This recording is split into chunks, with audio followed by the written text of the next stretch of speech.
Assalamualaikum, salam sejahtera. Bertemu sekali lagi bersama saya Nazukah pada malam ini. Kita akan melihat apakah yang kita boleh lihat ataupun perbaiki dari sektor buruh kita selepas satu kenyataan yang besar diberikan oleh Menteri Ekonomi kita iaitu Tok Pa mengatakan bahawa pasaran buruh sekitar 4.5% pada kuartal keempat 2020, antara yang tertinggi juga dicatatkan oleh negara. Dan apabila kita menggambarkan bagaimana sukarnya anak muda dan juga mereka yang mencari pekerjaan pada hari ini untuk mendapatkan pekerjaan, itulah realiti yang berlaku. Dan Tok Pa mengatakan para graduan kita tidak perlu memilih pekerjaan walaupun gaji yang ditawarkan oleh majikan mereka masih rendah kerana sekarang nak cari kerja pun susah. Ia mencetuskan sedikit kontroversi. Ramai di kalangan penganalisis ekonomi juga melihat ini perlu dilihat dari sudut angka dan apakah pakej ransangan dan stimulasi yang boleh digerakkan oleh pihak kerajaan. Kerana isu sekarang adalah ada dua. Isu berkaitan dengan pandemik COVID-19 yang tidak selesai dan isu berkaitan dengan memulihkan semula ekonomi yang amat perlahan sejak setahun yang lalu. Jadi inilah perkara yang akan kita bincangkan dan sehubungan dengan itu ada satu report yang besar baru saja dikeluarkan oleh EIS UPMCS Perkeso. Jadi untuk membincangkan perkara ini dan bagaimana kita melihat ruang-ruang yang boleh diguna pakai oleh pemegang taruh dalam sektor buruh ini untuk mencipta lebih banyak pekerjaan dan memberi gaji yang lebih sesuai kepada para graduan terutama di kalangan anak muda. Jadi di talian melalui Skype pada malam ini Prof. Madya Dr. Muhammad Yusof Syahri, Ketua Ekonomi Pusat Penyidikan Pasaran Buruh Masa Hadapan kita. Assalamualaikum Dr. Yusof. Waalaikumsalam Tuan Haji. Dr. Yusof, mungkin sebagai pengkaji isu buruh ni bukan sehari dua, sampai bidang Dr. Falsafah juga Dr. Yusof melihat perkara ini. Tetapi isu dalam pandemik COVID-19 dan juga kenyataan yang terkini diberikan oleh Datuk Seri Mustafa Mohamed itu, adakah ini menggambarkan bahawa kita perlu serius menangani isu ini, isu mencari pekerjaan, isu memberikan pekerjaan yang sesuai dan memberikan gaji yang munasabah kepada pencari kerja kita, terutama di kalangan para graduan dan juga anak muda kita. Mungkin komen awal Dr. Yusof tentang hal ini. Baik, Tuan Haji, isu pengangguran dan juga isu pekerjaan di kalangan graduan ini bukan saja isu baru ya. Isu ini adalah isu yang dah lama berada di dalam pasaran buruh kita. Tetapi apabila COVID-19 ini datang seolah-olah seperti tsunami, jadi dia COVID-19 ini merungkai dan juga menunjukkan lagi kepincangan yang berlaku. Jadi alhamdulillahnya itu kebaikan yang COVID-19 ini bawa.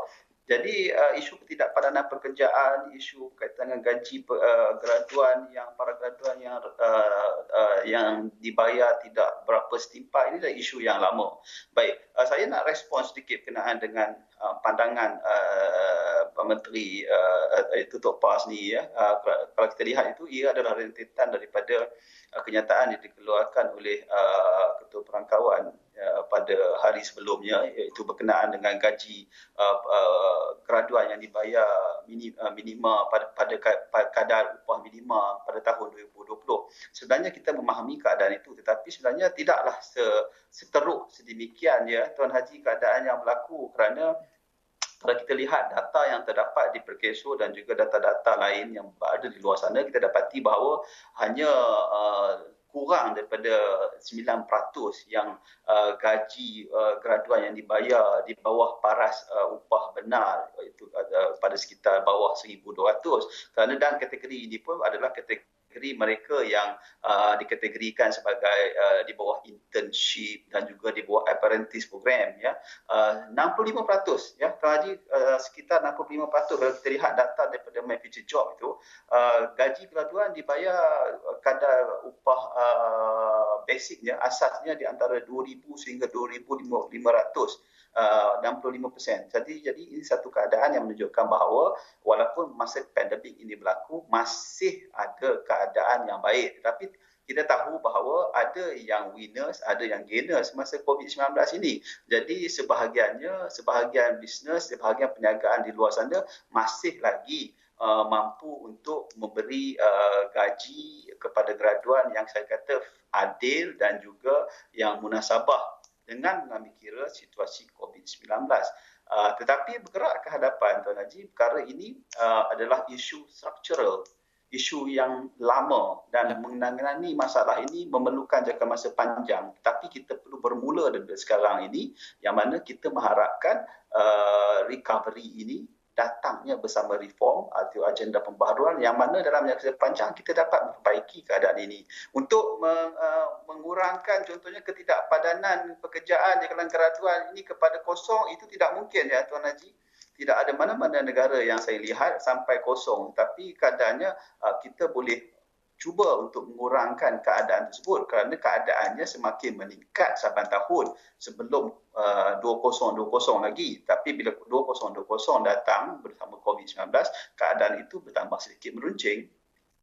Okey, Dr. Yusof, dalam laporan yang dikeluarkan oleh organisasi Dr. Yusof, Quarterly Labour Market Perspective Modest Labour Market Recovery Q4 2020, dalam laporan ini dikatakan ada sekelompok golongan pencari pekerjaan yang benar-benar terkesan akibat pandemik COVID-19. Ia seolah-olah lebih buruk daripada apa yang pernah kita lalui pada ASEAN Crisis 1997. Golongan yang mana, jenis umur yang bagaimana yang benar-benar terkesan dalam report ini? Boleh jelaskan, Dr. Yusof?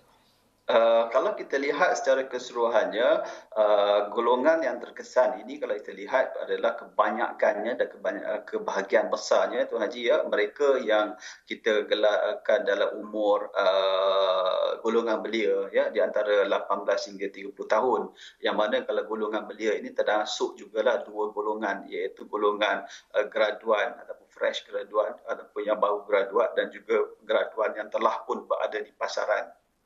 Mereka ini kita dapati, kita lihat dari segi kadar kehilangan pekerjaan, golongan ini juga adalah golongan yang tertinggi, ya, terutamanya kalau mereka sebelum ini menjawat jawatan ataupun memegang jawatan yang di bawah kategori kemahiran tinggi, ya, terutamanya mereka yang memiliki ijazah dan ke atas. Dan mereka ini juga adalah kita lihat adalah golongan yang mungkin agak sedikit menghadapi kesukaran dalam mendapat pekerjaan kerana pekerjaan yang wujud selepas pasca COVID-19 ini adalah pekerjaan yang lebih terarah kepada penciptaan pekerjaan kategori separa mahir dan juga kurang mahir, ya, berbanding dengan pekerja mahir. Jadi dan itu yang kita dapati bahawa keadaannya agak kalau tak dibendung, ya, tak diambil langkah yang betul, kita bimbang keadaan ini boleh menjadi keadaan yang lebih rumit kepada pasaran buruh kita dan juga ekonomi kita secara keseluruhannya. Kerana terdapat juga di kalangan golongan muda ini, golongan belia ini yang lebih cenderung juga terarah kepada pekerjaan yang bukan standard, pekerjaan yang bersifat kita panggil gig ekonomi, ada yang panggilnya gig ekonomi, ada yang panggilnya ekonomi platform, yang mana bentuk pekerjaan yang tidak lagi terarah pada formal, lebih pada informal dan juga tidak terikat dengan kontrak, ya, dan lain-lain. Jadi kita membimbangkan dari segi ini adalah dari segi sudutnya kerana kita bimbang dari segi keselamatan pendapatan mereka dan juga keselamatan jaringan sosial yang mereka miliki. Jika mereka terus berada di dalam keadaan yang sektor yang informal dan juga menjawab pekerjaan yang non-standard, ini pekerjaan yang bukan standard.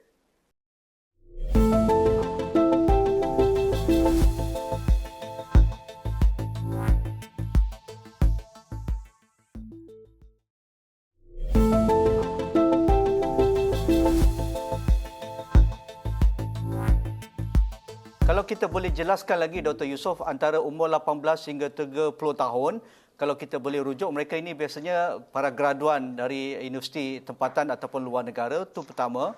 Lepasan SPM ataupun lepasan sekolah, sama ada mereka lulus ataupun tidak, itu kedua. Dan yang ketiganya, anak muda yang keluar daripada institusi kemahiran, sama ada ILP, politeknik, vocational dan seumpamanya. Kalau kita boleh kategorikan ini satu kelompok warga negara yang aktif. Tetapi apabila pandemik COVID-19, ia olah-olah ia menambah lebih parah pada kelompok ini. Apabila polisi kerajaan menolong para majikan, menolong para orang kata pun IKS dan sebagainya supaya mengekalkan pekerja mereka yang sedia ada.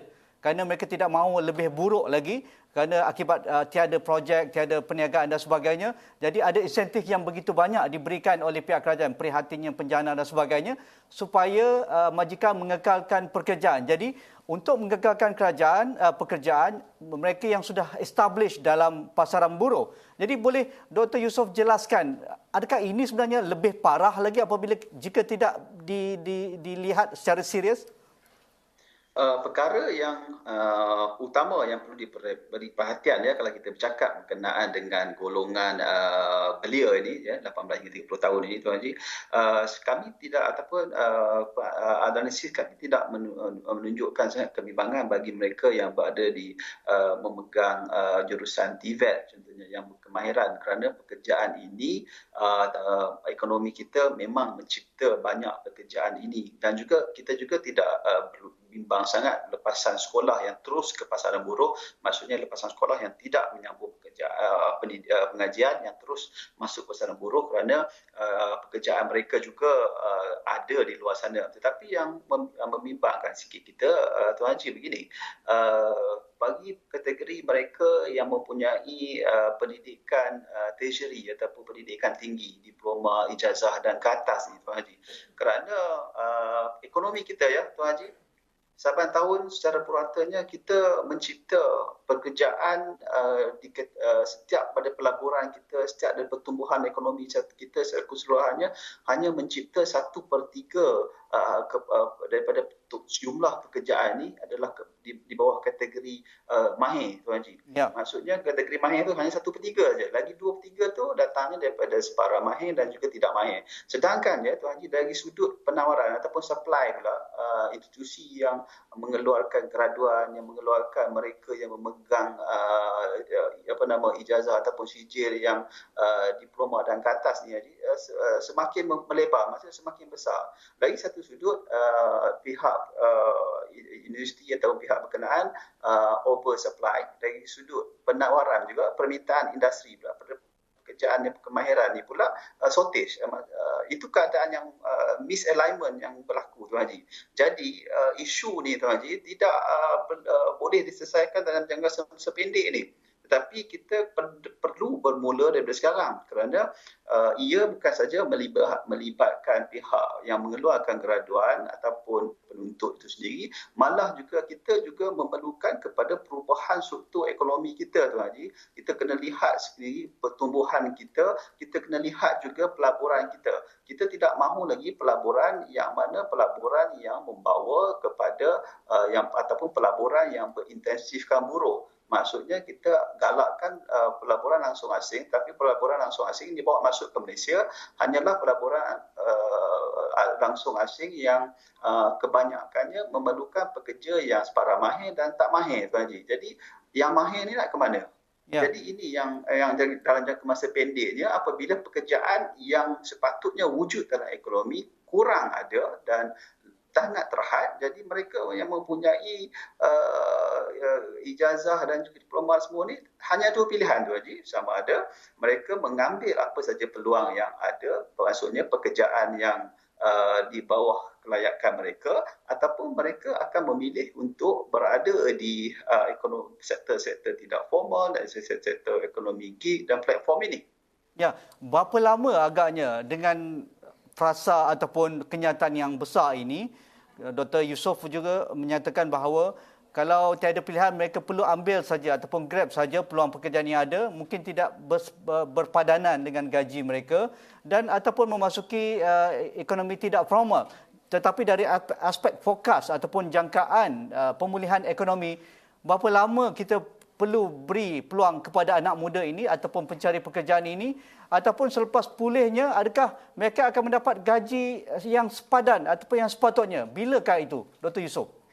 Oh, ini soalan yang agak sukar nak dijawab oleh saya, tetapi soalan ini soalan yang sangat relevan dalam keadaan sekarang ini, Tuan Haji. Kerana dari segi sudut dasarnya, jika kita biarkan terus keadaan ini berlaku, kita bimbang dalam masa akan datang, kita akan berwujud keadaan yang mana apabila kita dah lakukan pelaburan ke atas modal insan itu, maka kita tidak dapat gunakan sepenuhnya modal insan itu kerana mereka ini lebih memilih untuk berada di pekerjaan dan juga sektor-sektor yang tidak formal. Itu yang kita tidak mahu lakukan. Tapi kalau boleh, kita nak mereka ini hanyalah dalam tempoh jangka masa pendek ini, jangka masa temporary ini yang kita panggil ini, sehingga ekonomi pulih, dan kita mahukan mereka ini masuk semula ke kawasan buruh seperti mana sedia kala dan membantu negara. Kerana kebimbangan saya juga, Tuan Haji, kalau kita lihat kepada ekonomi tidak formal yang orang banyak katakan ekonomi platform, ekonomi digital ni, Tuan Haji, sekarang. Kalau kita lihat anak-anak muda kita, pekerja-pekerja yang memilih untuk berada pada profession itu, sebenarnya pekerjaan yang bagi saya pekerjaan yang agak berisiko, dan juga pekerjaan yang mana tidak menggunakan kepakaran yang kita ada, dan pekerjaan itu lebih kepada tidak ada jaminan jangka masa panjang dalam bentuk pengukuhan dan kelestarian income, ya. Tapi kalau kita tengok negara maju, bila mereka bercakap tentang ekonomi gig, ekonomi platform, mereka ini menceburi ke arah bidang ekonomi digital dan yang lebih bernilai tinggi, Tuan Haji. Maksudnya tidak kita berada di nilai yang rendah, ya. Yang ini yang kerajaan perlu ambil perhatian serius. Jadi kita mahu manfaatkan sepenuhnya anak-anak muda kita mahu manfaatkan sepenuhnya talent yang kita ada kepada ke arah yang betul. Kita tak mahu mereka kita kata bahasa mudahnya membazir talent yang mereka ada, kerana itu adalah pelaburan kita di masa lepas, dan kita mahu pelaburan itu dalam konteks modal insan ini digunakan sebaiknya dalam ekonomi. Yang kita harapkan masa akan datang, struktur ekonomi kita, segala pelaburan kita, segala bentuk ekspor kita, pertumbuhan kita mestilah ambil kira stok talent yang kita ada. Apakah intervensi pihak kerajaan yang wajib dilakukan untuk memastikan kita dapat melakukan mitigasi segera? Kerana kita tak tahu pandemik ini habis bila. Kita tahu juga vaksin sudah roll out, tetapi adakah dengan vaksin, adakah keadaan kita, ekonomi kita akan pulih seperti sedia kala? Jadi dari sudut mitigasi dan juga stimulasi yang bagaimana? Kalau kita lihat di negara-negara tertentu, misalnya Singapura, mereka tahu kekuatan negara mereka berasaskan industri perkhidmatan dalam semua sektor. Pelancongan, perbankan, industri kewangan, industri ataupun M&O dan sebagainya. Begitu juga kalau di Amerika Syarikat, minggu lalu Joe Biden mengumumkan stimulus hampir trilion US dollar untuk memberikan projek-projek infrastruktur, memulihkan projek-projek yang sakit, projek-projek baru, infrastruktur awam seperti sekolah, lebuh jalan raya dan sebagainya. Adakah kita perlu juga melakukan pemikiran di luar kotak yang mungkin agak konservatif sifatnya, tetapi ia akan mencipta lebih banyak pekerjaan, peluang-peluang kepada para graduan dalam bidang yang kita ceritakan tadi? Dr. Yusof. Ya, Tuan Haji, dua perkara, Tuan Haji, yang boleh dilakukan, realignment maksud saya, yang boleh dilakukan. Pertama, jangka masa pendek. Jangka masa pendek ni ada dua strategi utama yang saya lihat, ya. Pertama adalah kita menggunakan segala peruntukan ataupun program-program yang telah dilaksanakan oleh kerajaan dalam reskilling dengan upskilling ni. Yang kita gunakan sepenuhnya peruntukan tersebut untuk memastikan kita gunakan kesempatan yang ada ni untuk memberi latihan dan juga latihan semula pada pekerja-pekerja yang sedia ada dan pekerja-pekerja yang bakal masuk ke pasaran buruh, dengan memberi mereka pendedahan apakah peluang-peluang pekerjaan yang wujud di masa hadapan. Betul. Dan juga supaya mereka bersedia. Kita tidak mahu cakap esok, Tuan Haji, kita nak cakap 5 tahun ke depan. Betul. Jadi kita gunakan kesempatan sekarang. Ya. Yang kedua adalah jangka pendeknya adalah dengan melaksanakan projek-projek atau pembangunan atau projek-projek berbentuk infrastruktur, yang mana projek berskala besar boleh dipertimbangkan supaya wujudnya multiplier effect dan juga penciptaan peluang pekerjaan walaupun dalam jangka masa pendek, tetapi kita andaikan 2-3 tahun akan datang ekonomi boleh kembali pulih pada asal, jadi ini akan membantu untuk meredakan sikit membetulkan ataupun memberi ubat sikit kepada kesihatan ekonomi itu sendiri. Dan kalau boleh kita nak juga projek-projek pembangunan ataupun infrastruktur ini Tuan Haji mengambil kira dengan keadaan ekonomi semasa ataupun apa yang kita inginkan. Dalam kata lain, Malaysia that we want. Ya. Kalau kita rasa kita mahu bangunkan luar bandar sebab kita tengok masalah bandar yang pesat ini dan juga masalah urbanisasi, kita lakukan pelaburan ataupun pembangunan di luar bandar, Tuan Haji. Yang kedua, jangka masa panjang tidak boleh dielakkan, kita tidak ada pilihan dalam jangka masa panjang.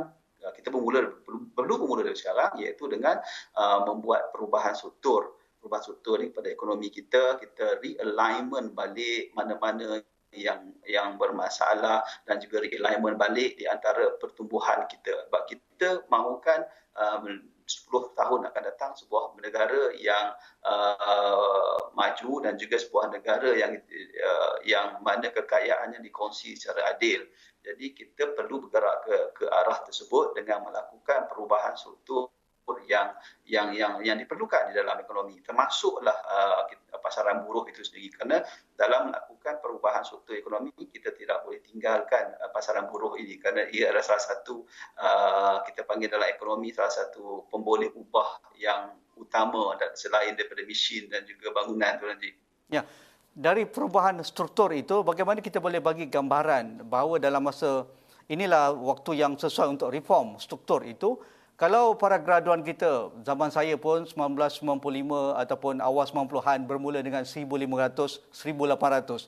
Saya rasa 2021 masih lagi banyak majikan, ramai majikan yang menggajikan para graduan kita antara 1,800 ke 2,500. Tetapi dari sudut kos hidup kita jauh berubah. Tetapi tidak sama dengan imbuhan ataupun upah yang diberikan PMEBs ataupun mereka yang berkedudukan CEO, senior management dan sebagainya. Bagaimana kita nak ubah pandangan ini? Kita sentiasa melaungkan negara berpendapatan tinggi, tetapi para graduan kita habis masa 4 tahun, 5 tahun, gaji bermula dengan RM2,000 2021, kalau 2025 masih 2,500 lagi. Saya rasa tidak adil buat mereka. Memang benar, tidak saya juga sempat merasainya seketika dahulu ya Tuan Haji. Ini satu keadaan yang mana apabila seperti yang saya utarakan di awal tadi, kita banyak dalam keadaan kita hanya melihat upah itu upah yang rendah ya, tetapi kita kena faham bahawa upah itu adalah kesan daripada sesuatu, Tuan Haji. Ya. Maksudnya ia adalah sebab yang disebabkan oleh penyebab lain. Penyebab lain di sini adalah seperti yang saya maklumkan tadi, iaitu perindustrian kita. Industri kita adalah industri kebanyakannya adalah industri yang berintensifkan buruh dan industri yang masih lagi bernilai rendah ya. Seperti yang saya beritahu tadi, pelaburan kita dari segi jumlah pelaburan kita yang kita labur dalam ekonomi hanya 1/3, lebih kurang 30% ataupun kurang sebenarnya tak sampai 1/3, yang mana pekerjaan dicipta bagi mereka yang berkategori mahir, yang memerlukan CEO, yang memerlukan ijazah, maka 2/3 lagi tidak perlukan. Saya ambil contoh mudah ya. Saya datang bawa FDI saya, Foreign Direct Investment saya, untuk membina kilang di Malaysia. Saya memerlukan 100 orang, Tuan Haji. 30 orang atau kurang hanyalah position kepada mereka yang memerlukan diploma, ijazah dan ke atas. Ini kategori mereka manager, pengurus, CEO, semualah. Jadi hanya lagi 70 orang adalah mereka yang berkategori pekerjaan sebagai operator, sebagai technician. Jadi cuba kita bayangkan ya, kebanyakan kilang, hampir semua kilang mempunyai struktur yang sama macam ni. Jadi dari mana kita nak bagi peluang pekerjaan dengan gaji yang setimpal kepada graduan? Kerana mereka bekerja di keadaan di kilang ataupun operasi industrinya yang kurang memerlukan pekerjaan kemahiran. Ya. Tetapi kita tidak seperti Singapura, Tuan Haji. Tuan Haji beritahu tadi keadaan di Singapura keadaannya memang sebuah industri perkhidmatan yang berantai, yang bernilai tinggi. Jadi peluang pekerjaan yang wujud pada mereka yang graduan ini adalah gaji yang tinggi. Jadi kita perlu ke arah tersebut. Dan kita juga kalau kita lihat negara lain, contohnya Korea Selatan dan juga Jepun ya. Sebenarnya Okey. secara keseluruhan banyak. Okey, Dr. Yusof, terima kasih atas pandangan dan juga analisis laporan yang dikeluarkan oleh EIS UPMCS Perkeso tentang pasaran buruh pada kuarter keempat ataupun suku keempat 2020. Menarik. Mungkin kita ada susulan perbincangan lagi, Dr. Yusof, jika ada kelapangan. Terima kasih Prof. Madya Dr. Muhammad Yusof Syari, Ketua Ekonomi Pusat Pendidikan Pasaran Buruh Masa Hadapan EIS UPMCS Perkeso. Sekian, Assalamualaikum. InsyaAllah kita jumpa lagi. Terima kasih.